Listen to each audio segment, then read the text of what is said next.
Okay, time for another question from a member. How would you track efforts to increase market penetration or the success of customer acquisition programs? We're currently tracking the number of unique customers over time. Are there better methods or metrics? So I don't think that there are. This isn't probably fair for me to say, but I'm not a big fan of better or doing something a certain way. So I'm going to give you an example. I have a client that I'm working with right now who, over the course of the past 3 or 4 years, has cut back on their customer acquisition efforts. The CEO said, and this is a direct quote from being in the room with him. He said that customer acquisition is unimportant and it's important to squeeze more juice out of the lemon. And so in his business, he has cut back on the number of new customers over time by about 40%. And then he is getting his most loyal customers to spend more money. In the short term, this idea worked really well. So in the first year, he didn't miss the 15% reduction or so in new customers. He missed it a little bit, but he didn't miss it a whole lot. But he got a big sales gain from trying to market the living daylights out of his best customers. I'm not saying that was a profitable thing to do, but that's what he focused on.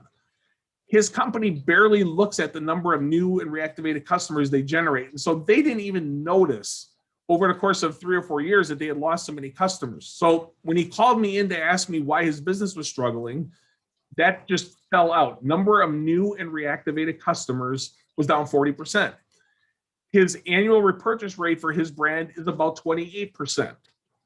So he has a business where he is only keeping 28% of his customers year over year, which means he has to find 72 new customers. And instead of trying to find 72 new customers, he's trying to find 50 new customers. So he basically gave up on all of his different activities that would help generate new customers.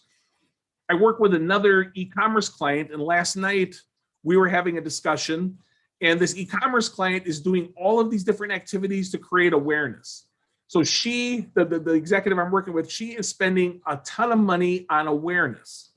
And she's trying to make a link between all these awareness activities and number of new customers. And basically, for all the dollars she's spending on awareness, she is able to increase the number of her new customers by about 10%. And so the math on that is not a great story, but she is able to draw that link. And so I tend to focus on all of the different marketing activities that you are doing to create awareness.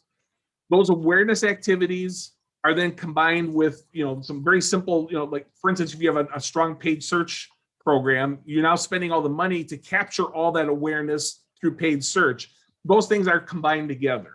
And I like to look at just the number of new customers I am getting, new plus reactivated year over year. And I like to compare that then to the amount of money I'm spending on awareness programs and marketing programs that are customer acquisition centric. So I have a client that spends a lot of money on television advertising. So their television and radio and billboard budget is directly connected to the number of new customers. 80% of the customers who order through those channels are ordering as a first-time buyer. So most of the marketing dollars there are attributed to the customer acquisition efforts. And I like to draw that relationship to make sure that the customer is spending the right amount of money and not spending too much money to grow their business. If you want more expert insights like this, subscribe to our channel.